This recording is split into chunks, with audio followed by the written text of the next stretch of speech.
Nous avons eu l'honneur de présenter devant Sa Majesté aujourd'hui tout le dispositif pour l'investissement au Maroc. Nous avons mis en place un site spécifique où, à partir de n'importe quel point d'entrée, vous avez un portail en 6 langues qui vous donne la possibilité d'avoir les subventions, l'accompagnement, les avantages que le Maroc offre à ses investisseurs, qu'ils soient nationaux ou internationaux. Nous avons aussi annoncé la création de l'agence numérique, qui est une agence importante, qui va accompagner tout le digital, le projet digital 2020, qui est important, qui a été réalisé avec l'ensemble du secteur des technologies de l'information.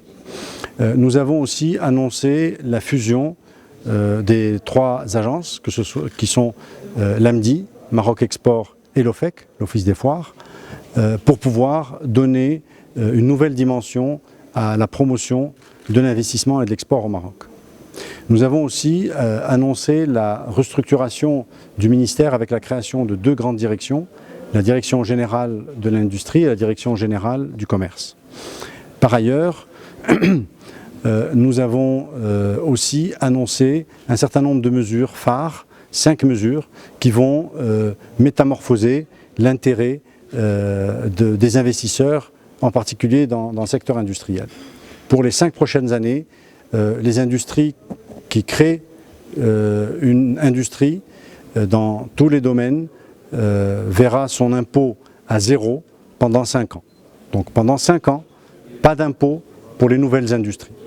Deuxième élément, c'est les grandes entreprises exportatrices qui se trouvent aujourd'hui au niveau du Royaume, même à l'extérieur des zones franches, auront le statut et bénéficieront du statut de zone franche quand elles auront défini et obtenu le statut d'exportateur aux grandes entreprises exportatrices.